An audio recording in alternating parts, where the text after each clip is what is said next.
Welcome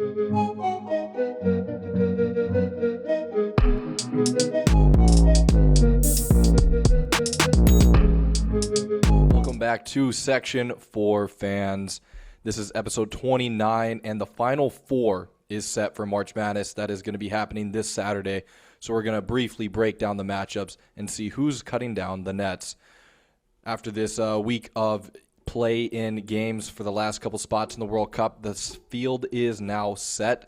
So we will touch on that before we head to, is this the turning point for the Tottenham Hotspur? And we'll also run through some quick hits from the NFL and early takeaway from the new MLB season. Let's get into it. All right, Carter, March Madness, the Final Four. It's been a hell of a tournament so far, and we are set with a Final Four for this Saturday. We have Illinois against the UConn Huskies, and we have the Michigan Wolverines against the Arizona Wildcats.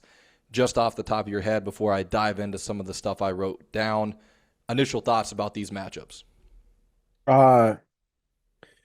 UConn could possibly dominate Illinois just based off their mentality coming into the Final Four. I think the words that Dan Hurley says in his press conference is kind of scary. I don't know if you heard him mention the watch reference, I how did not. everyone that goes to the Final Four gets a nice watch, but only one team leaves with rings. And he pretty much just said, we don't really care about the watch. We're only focused on one thing. Feels like Illinois is enjoying the hype a little bit too much, where I think UConn's going to come out hot at the start of that game. And I think if Illinois can't keep up with them, UConn will run away with it. On the other side, Arizona, Michigan, it's just two freight trains running into each other that you've wanted to see happen all season. And we're lucky enough to see that game. And I think that game's honestly a toss-up. You go ahead on your notes. Let me come back Yeah, to me on that. we could kind of start it off here. I'll go back to the Illinois-UConn game. Obviously, they met earlier in the year. This was the day after Thanksgiving, though, so very early on in the year. They played at Madison Square Garden, and UConn beat Illinois 74-61. At this point in time, Illinois is very much a different team in terms of how well they're playing. At this point in time, they do have the number one offense in the nation. Illinois does, and that is led by some absolute demons on the ball, pure European ball from that squad. Mhm. Obviously, they all stand out, but the guy that stands out the most for me is Peja Stojakovic. I believe his son is one of the big guys for them. I forget his actual name, his first name. Played I at believe. Cal. Yeah, he played at Cal, transferred to this new Illinois squad. But Illinois looks like an absolute demon on the ball. They've had some huge wins so far. But UConn, they got a little bit of a slower-paced offense. But the thing with UConn and Dan Hurley is you clearly can never count them out. They had like a 6% chance to win when they were down by, I think, 19 points to Duke. And especially with that last 4 seconds roughly in the game, 3% win chance, and just a massive turnover from Duke, and they cash in that three to keep their season rolling. The one note that kind of does stand out to me is every team that has beaten Duke has not gone on to win the national championship. That is something interesting that I saw earlier today. So maybe UConn will be able to finally get over that hump in terms of teams that have beat Duke and can actually get a title. But I got to be honest, I'm really liking Illinois in this matchup. I think if their defense can play as good as what they've played lately, they've been holding their team to about 1 point per possession per game, basically. So that's been a pretty incredible feat on that end. Just also found his name. It's Andrei Stojakovic is the guy. I like that guy a lot. It'll be interesting to see if he goes into the draft. But, I'm going to have to roll with Illinois here in this matchup. Going to the Michigan-Arizona game, this is two gladiators coming to battle. Michigan's number one in KenPom with a top 5 best offense and top defense, and Arizona ranks number 2 in KenPom with the 4th best offense and 2nd best defense. The thing for me is both teams are very dominant in the paint and with size. No pause needed there. However, they do kind of have different tendencies in terms of shooting. Michigan embraces more of the threes, and Arizona really thrives deep into the paint. So I think it's really going to come down to just who can get on a run early in the game and who can just finish on top. I think the battle in the paint is going to be the key to victory in that matchup. Personally, I think I'm going to have to go with Arizona here. They've been dominant all year. Obviously, they've had a couple hiccups, but I do like Arizona in this matchup. So the championship matchup I'm waiting for is Illinois, Arizona. I think that could be a firework-worthy matchup there. I'll go the opposite. I'll go UConn, Michigan. I think Michigan losing the Big Ten championship woke them up a little bit. They're riding too much of a high. Lose that game and just flip the switch all tournament for them. And then UConn, I just think the experience with Dan Hurley, and I think Dan Hurley will lose them national championship just based off his emotion. Yeah, definitely a good coach to have going with you the distance in the tournament there. And I do believe since they've made it to, I think I saw a graphic, it was either I want to say it was like every time they've made it to the Final Four, or maybe it was Elite Eight, they've gone on to, like, they haven't lost basically.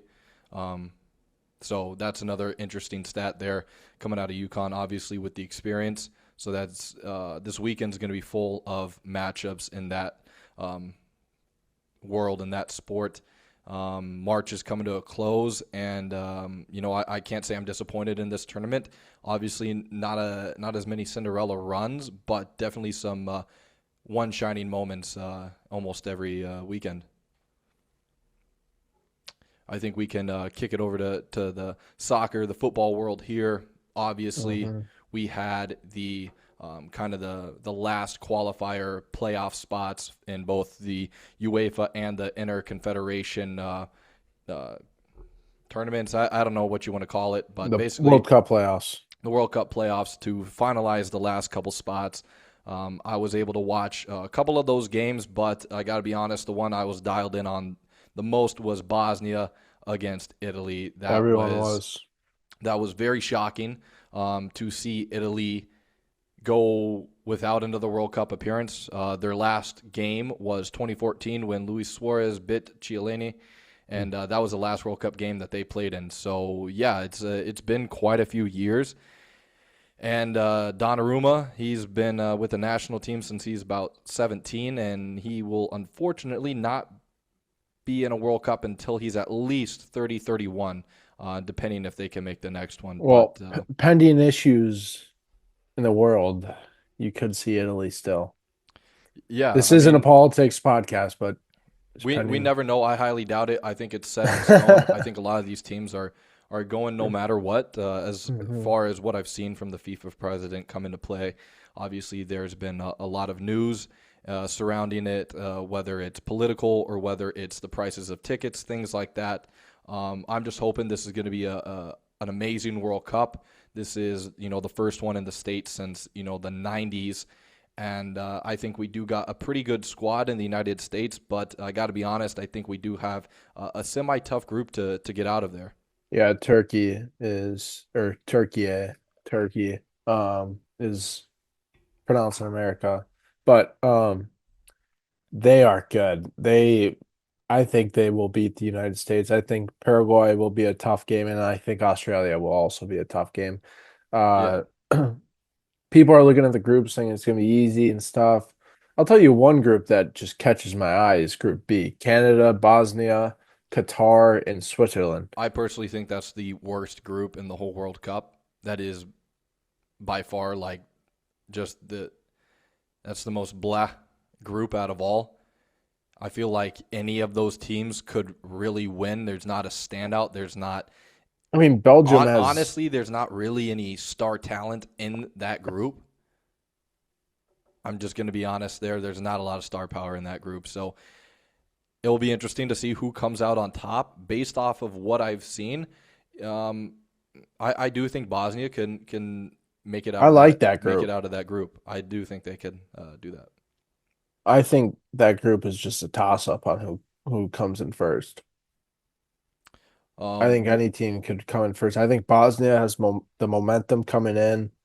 Obviously Canada, home nation, Switzerland's always in the big tournaments, and then Qatar is just a wild card in there. yeah, I'm looking at the groups right now, and I think there's a couple other tough groups. I think personally, I think Brazil has one of the easier groups in the tournament. But some groups that stand out to me is Group I. You got Yeah, France, I was looking at Senegal, that. Iraq, and Norway. That is an absolutely loaded group, and it's going to be tough for really any two teams to make it out of that group. Obviously, people are going to negate The third place team also Iraq and their qualifies. squad, but I think Iraq has had some upsets in the past in the World Cup. Um, or actually, I don't think they've been in a while. I think it's been like 40 years, something like that. But you never know. There's always a sleeper or two. We saw it or one World Cup ago with Morocco. They went quite the distance there. And Now the third place teams qualify as well, or yeah, seven third yeah, place there's a bit teams. more third place teams that qualify. I And think it's also, 6 or 7. something like that because it's expanded. So I know we got more teams going through. But we got Group L: England, Croatia, Ghana, and Panama. I think England. I think everyone thinks England should be able to get through that with They no will. problems. But Ghana is always a tough test in these tournaments. Ghana didn't make AFCON. Ghana's But that's the thing. not. I They I just mean, sacked their manager. who know? Who knows? Who knows? But I'll tell you what I'm going to be tuned in the most. I'm tuned in to Congo. I really like Congo here. I watched their big time, extra time victory against Jamaica to get that one of the last spots. And honestly, I think it's a winnable group for them. Maybe not all together, but I think. Let me rephrase that. I think they can move on in that group. They got Yeah, I mean, Portugal, Congo DR, Uzbekistan, and Colombia. Obviously, Colombia's got firepower as always, just but need to I finish think third. if they could, just scrape enough points and have a good GD, I think they should go through. I agree. I mean, really, Congo, you aren't aiming for the top spot. You're aiming for second or third. And I forget if it's top 6 or 7. We gotta look into that. But it it opens play for a lot of teams, and you'll coming down to the last match day, you're gonna see teams all of a sudden they're up 2-0, but then they're trying to score two more goals for goal differential Yeah, purposes. I think GD is gonna matter way more in this tournament than it previously has. So with this United States squad, I think it's an interesting spot here. Some people really like the talent we got in the squad, and one of the things that stood out to me in this lead up to the World Cup was you sent me this article here, and it was from I'm not sure, it was a show with Nick Wright and a couple other American sports media talents, and I got to be honest, it was about the top 26 players who will define the FIFA World Cup. And I think it's a very interesting list.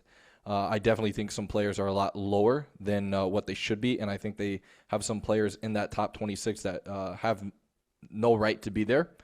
But at the end of the day, this is kind of the difference, in my opinion, about how little American sports media actually knows and pays attention to soccer, the football world. I don't know if you Like, want to touch on some of yeah, those rankings that kind of stood out to you. McKennie at 26 shouldn't be in there. Saka at 25 shouldn't be in there. Salah at 24, I feel like he should be higher up just based on the impact he has on his nation Yeah, in the World Cup just because of he is their guy, that. Rafinha at 23 is absurd. especially Balogun, coming off a runner up to the Ballon d'Or. Like, Balogun shouldn't be on there. Bruno Fernandez at 21 is crazy. Hakimi at 20 is crazy. Pedri at 19 is crazy. Doué 18, fine. Lautaro Martinez, I don't hate it. Chris Richards at 16 is brutal. Mane at 15, I think is it's brutal. brutal, but however, I do think Chris Richards honestly kind of deserves to be in the top 26 spot. I think he's one of our best defenders, and if he doesn't have a good World Cup or he gets injured, I think defensively we're shot to shit. Yeah, I get that, but I wouldn't have him ahead of Honestly, Hakimi. I would put him ahead of Hakimi. Pulisic though. I wouldn't put him ahead of Pedri, Hakimi, Bruno No, Fernandes, there's other players. Rafinha. In terms of U.S. players though, I would put him as probably the most important piece of this team. I don't think Jude should be at 14. I can't even remember the last time he's played a game. Musiala should be higher than 13. I think Verts should be on here. Musiala is Son, coming back from an injury though. yeah, but still, I think Honestly, the one that he's stands out so to me good. is Ousmane Dembele at 9. You got a Ballon d'Or winner right there sitting at 9. And, kind of rounding out the top portion is a whole bunch of guys that are definitely in the latter half of their career. Yeah, but like here's the thing, it's top 26 players who will define the World Cup. I we could go right to 7. I don't think Vinicius defines the World Cup for Brazil. I think he plays a big role just because of all the I noise around him. honestly I don't think he'll be their best player in the tournament. I think I, Harry I think Kane should be top I think someone five. else is going to step up for Brazil. I'd switch Kane and Ronaldo around. Pulisic, he could drop out the top 26. I think Pulisic is in the top 26 just because I rate Chris Richards more important than him. I don't know. He hasn't been playing great lately. Chris Richards is in the form of his life, And that's the and thing. I think Hold Chris on, hold Richards on, hold defen- on, I hold think on. You Chris just proved Richards your point. I think Chris Or Richards' prove my defensive point. play at this point in Defensive time play. is more important to the success of the U.S. than Christian Pulisic's offensive success. Okay. So if you're going based off that, USA lost 5-2 to Belgium. Who scored? Agiman, Agiman, or however you pronounce it. Chris Richards isn't even at the camp, is he? I don't know if he got the call up, but he'll Was he? be. I think he was hurt. They probably didn't No, want him. he played against Portugal and they lost 2-0.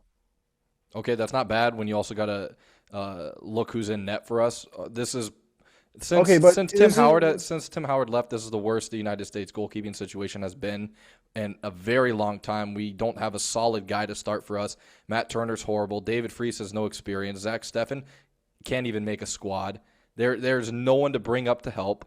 There's no young guys. There's no old guys. It's a complete just grave of but people here's that the can't thing. do their job. Your goalkeeper shouldn't matter if you have Chris Richards, is what you're saying, right? No, but you're trying to prove the point of the scoreline, and if you Well, look back, in it order has to a get lot three to do. points, Matt Turner is not someone that should be in that in order to get at the three end of the day. points, you need to score a goal. Yeah, and to my point, Pulisic did not score. And they lost both games. Exactly. So And if it he doesn't matter. scores, hold on. If This he is how scores, of a if he no, I'm scores, saying this is is how the same argument we're no, having. I'm but defending a defender, and you're defending an attacker that can't score no, goals. I'm saying he's a more defiant player because he improves the outcome of the performance. I just don't agree. If I he think plays, he's been hyped up for years, and he can never deliver on the big stage. He was not delivering you in the not past World watch? Cup. Did you In the not past World watch? Cup, he was not delivering for the United States. Did he not score the goal to send them to the next round? Other When his players have to when it, step up way when more than his Pulisic does. when his balls hit He the has the weight. post. He has the weight of the country on his shoulders, and he has to slack off and give it to other players, and then he'll show up in just a little moment. He sacrificed his own balls to send USA to the next round. I do not care. Putting Chris Richards over Pulisic Yeah, and how important he is to the squad is insane. that's how high I am on Chris Richards. People can discuss this. That's what I'm saying. This is very, very good. Anyway, the list was very questionable. As you could tell, it's questionable between us as well and who we think should be ranked. but it is going to be a very star power filled World Cup, and I'm very excited to see what is going to happen in some of these groups with some of the big names. Obviously, we got some small countries, some new countries that have not been in ever or in quite some time. So it's going to be fun to see how they do in that spotlight there. Mhm. But I think we can kind of roll with the soccer ball here, and we can get over to arguably one of the best leagues in the world, the Premier League. And I think the thing that I want to talk about the most, is Tottenham. Obviously, they have sacked Igor Tudor, and Which I I don't don't know even why they didn't do that I so don't much even think they earlier. got him a win. I don't think he won a game as manager. So that was just a horrible try and fix a hole that's leaking massively. But Well, it took them all international break to do it as well. I don't know why they just didn't do it right away. I guess they're talking to probably Deserby behind the scenes to see if he'd actually do it. Because if he wasn't going to I do it, think he was then they weren't going to reluctant sack at him. first. I think they were reluctant at first, like him and his team, or I guess his agent, whatnot, to go to that disaster of an appointment. But I think he got some, clarification from Tottenham that even if they do go down, he won't be sacked. Um, at least that's what I've seen in reports in terms of it's very much a long term project for him. That since he got a 5-year deal, but looking at his career, he hasn't really stuck around at a club for more than like 2 years. So, do you think this signing is going to help save Tottenham's season, or do you think they're destined for disaster? They won't go down, I don't think. I think he'll come in, he'll do well this season. Something will happen in the summer where he disagrees with the board, and then they start next season hot, and then they drop off and he loses it. That's just my personal opinion, what I think is going to happen. I think he'll bring a new spark of energy though to the club. Especially if Tottenham want to invest in him, I think that they'd be successful. But what do I consider Tottenham being successful right now next season is them fighting for Conference League spot in a domestic cup. That's success. Tottenham next season. I'm not saying fighting for Premier League. S- I'm saying fighting for a Survival, no, not survival, European spot, low European spot. like a conference league. Yeah, Conference League Yeah. or I, possibly I Europa think it's just League. interesting to, like you mentioned, make that appointment so late in this international break, because obviously it's going to take some time to really integrate his system and the way he wants to play with that squad, and with Tottenham being so, um, with having so much lack in depth due to injury. I think it's going to be kind of difficult for him to uh, implement it the way he intends to, which I think if he is able to stay up, I think that's going to help them potentially sell some players. I think that's a given, but I think also they may be able to bring a couple players in that are going to fit his system Well, better. the big issue is you see this happens at clubs, and I believe it's one of the reasons why Enzo was sacked was because like a manager wants this player, so they go and buy this player, but the owner or the board want this player. He doesn't fit the manager's needs or how the manager plays. So then all of a sudden you have this dynamic comes into the squad, and the manager's like, what do you want me to do with this player? You just spent 60, 70 million on him, and now you expect me to play him in a system where they know he's not going to do well, right? It's like throwing me into a system where they build out the back Yeah. in the Premier League right now, and you spend 60 million on me. It's like the manager's looking at the board like, what are you doing? Like, why'd you just bring in this horrible goalkeeper? Yeah, I mean it's definitely going to be interesting. I think the last couple weeks here of the Prem is going to be um, kind of must-watch TV. I think a lot of people have been stuck on Arsenal and Man City, but as I've said it, I think this Tottenham and battle for survival, I think is better to watch as much as horrible they are to watch. Personally, I just think the battle of them trying to stay up is more entertaining than oh, is City going to be able to come back and knock Arsenal off the It's top an spot actual and winning? relegation But battle. yeah, it's something that matters. I think at this point, I think Arsenal has a pretty good lead that it's gonna, they're gonna really have to screw up to bottle that lead. We've seen it before. They get second. It's a joke, but I think at this point they've damn near solidified that, especially with their defensive play. Hmm. Speaking of defensive play, we can get over to the NFL real quick. We had um, Kirk Cousins doesn't play I defense. know I can't think of his name real quick. I forgot it for a second. Give me 1 second here. And it was Stephon Gilmore officially retires. Unk has finally hung up the boots. I needed something to transition us in, and I'm going with Unk there. Obviously, he was one of the better corners for a portion of his career in the NFL, and he definitely fell off pretty quickly. And As glad as glad to does see him every corner. glad to see him hang up the boots, hang up the cleats, the gloves, whatever the hell, helmet, whatever he wants to do. But yeah, really interesting there. That came out today, I believe, a couple hours ago. Obviously, the headline, though, of the day is Kirk Cousins to the Las Vegas Raiders.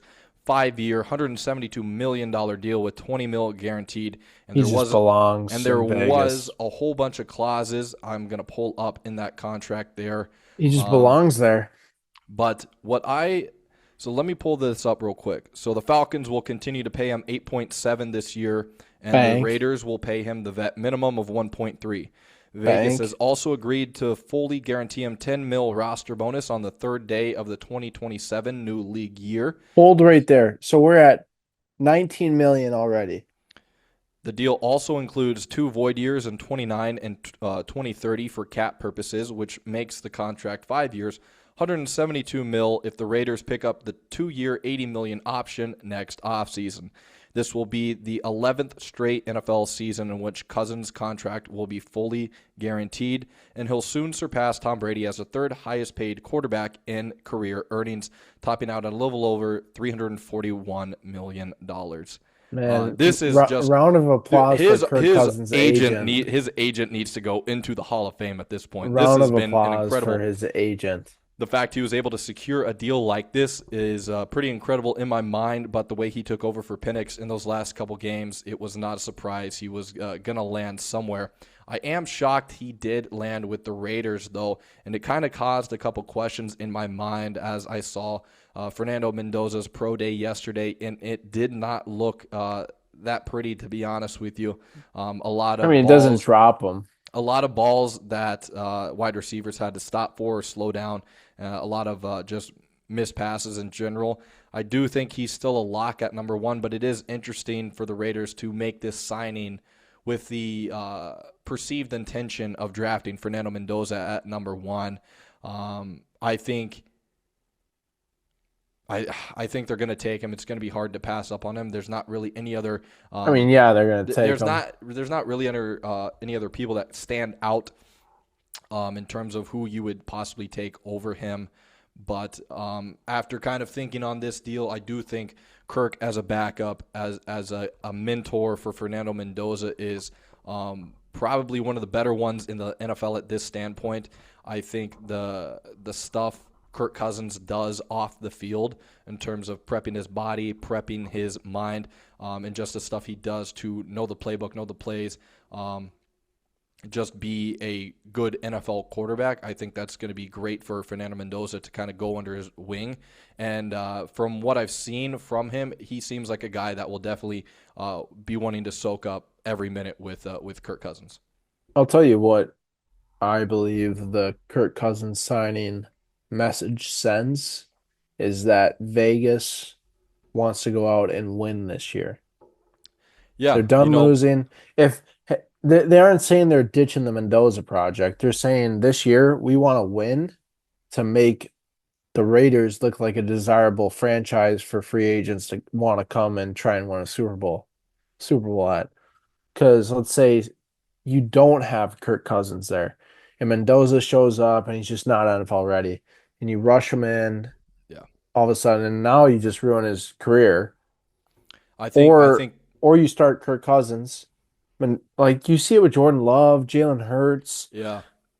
Um, You know, I'll stop you here. I do think Mendoza is going to start week 1. I really do. I don't think there's a way in mm, hell. I think the only thing that's going to make others more confident, excuse me, and especially me, is if later in the draft, if the Raiders can pick up a couple quality offensive linemen, that's where they were really hurt last year. Um, I think that's going to certainly help a rookie quarterback, as it I would help think as it would help any quarterback. However, no one knows at this day and age. We've seen, like you were mentioning, we've seen it played out where quarterbacks that have sit a year or sit most of the year have done considerably well thereafter. I think right there you just I feel like put it all together is that the offensive line. Do you throw a rookie Fernando Mendoza, who obviously has succeeded at the college level, but now you got freaking Miles Garrett running at you full speed without an O-line. Yeah, the NFL is a different game, and it sure as hell is a man's game. But here's the thing, is that you don't, let's say you don't have the quality in the O-line, you just kill his confidence throwing him out there without an O-line. That's why they have Kirk Cousins there. Not saying they're not trying to throw Kirk Cousins under the bus here, Yeah, or say the Raiders are throwing him under the bus, saying like you're a test dummy. yeah, But um, it's to take a lot of the pressure off of him, I believe. I think Kirk Cousins is a great signing for the Raiders. I think it's a great signing for both sides, Raiders and Cousins, hundred because he has percent. that he has the opportunity to go out there and compete for a spot. Yeah, And also, maybe we get one more. You like that? But yeah, I don't know, in Vegas, I'd love to see strolling through that. the casino. That'd go Kirko Chains out at MGM and Caesar's Palace. That will be a one to watch for sure. I'm just hoping that the Raiders offense can click this year, as they do got quite a bit star power in terms of Brock Bowers and Ashton Genty. But the AFC West is no joke. Tons of talent this year. We'll kick it over to another one of America's pastimes here. MLB season's underway. And kind of one of the main things that stood out for me so far in this season is the ABS. Just thoughts on the ABS challenge. Do you think it's been good to implement in the game, and just overall thoughts on that? To be honest, I haven't even seen it that much. I've seen a few Twins games. I've seen a few games here and there, and you only get two challenges a game, right? Yeah, you get 2 challenges a game, no matter what, even if What it's I successful, I what think. what what I've seen is though is like guys are overly cocky with it, use it, and then it backfires on them. Yeah, I think we saw that a lot in spring training, but I've been watching quite a bit of baseball, definitely more than I'd like to admit, especially this early in the season. But I've seen some teams use it strategically pretty I well, mean, and it is a strategic honestly, thing. it's been quite useful. We've seen a lot of the calls be correct. From what I've noticed, the catchers that make the ABS challenge as a catcher, they're way more successful than the batters. And Oh yeah, no, obviously, from a 100%. pitcher standpoint, it's a bit harder for them to do the ABS challenge because it kind of has to do stuff with their manager. From what I've heard from people kind of discussing that situation, but it does make sense why the catchers have been very successful at it. The amount of pitches they've seen, I just Well, and think also they pretty much have the strike yeah, zone right in front of them. I just think it's nice to see that. Kind of a cleanup in the game. Most of the calls are very marginal, which is whatever. If it's like zero point 0.3 centimeters, that's very hard to tell by eye. Yeah. So the ump still gets credit for that. Definitely probably one of the harder sports to officiate, in my opinion, in terms of just gauging that specific moment instead of holding calls, stuff like that. For example, I feel like it's very minute and very fast. It's 90 to 100 miles an hour, and you have a split second to say ball or strike. Um, but yeah, it's been interesting so far. Some teams have been off to a hot start, some not. The one that stands out, or kind of just anything that stood out to me so far this was about 2 days ago. I saw this, and it's been a very slow start for people that have participated for Team USA in the WBC It has not been well for many of the guys. Paul Skeens in his first start was pulled in the first inning, didn't even Yeah, make it but out of that. how much is that his fault No, though? I got to be honest. I watched the game. O'Neal Cruz, go to DH, buddy. I saw it again yesterday. Go to DH, buddy. You are getting in the way out there. So, his ERA started at 67.50, which is ungodly for baseball, especially for Paul Skeens. So he's going to have a tough task of bringing that down to below 2 like he's done in the past 2 years. Logan Webb, and also another pitcher for Team USA, 10.8 ERA to start the year. Cal Raleigh, 133 average, no homers. Yeah, but you knew that downfall was coming. Oh, he was going to fall off a cliff. Gunnar Henderson, 0.083 batting average, no homers. Bryce Harper, .091 batting average. Aaron Judge, .154 batting average, and Kyle Schwarber, .154. Obviously, from what I've seen, this was 2 days ago, but as I've seen recently, Kyle Schwarber has been getting back into the rhythm of it. Bryce Harper has been struggling as of late, and Aaron Judge is in prime postseason form. He obviously can't perform when the lights are very bright. Kind of just thoughts on anything you've seen so far, Twins related, anything baseball, any takes early on in the season? I have a prediction, and if it was a betting line, I'd probably put $1,000 on it. The Twins don't go one game over 500 all year, and they have the possibility of doing it tomorrow, but I still don't think they will. Hey, big win today against the Royals. Watch that. Yeah, that was a big one. But yeah, Twins suck. I mean, it is what it is. You know what's gonna happen. Otherwise, the Marlins are shocking. the Marlins have been coming back looking like prime 2015, 2016 Marlins. I believe that was the year they had The thing is, though, is Stanton, that like these Yelich, games and don't Real matter. Muto. This is still spring training pretty much because like We got about 157, 58, give or take, left in the exactly. year. So we got a long road ahead of us, and I'm looking forward to it. Hopefully, someone can knock off the Dodgers, but they're back in prime form. No surprise there. I'm really hoping someone can do it this year, but you never know. We got a long season ahead, and this was another great episode of the podcast. Love we could dive in on a little bit of everything. So this was Mhm. episode 29 of the Section 4 Fans podcast. Thank you. See you next time.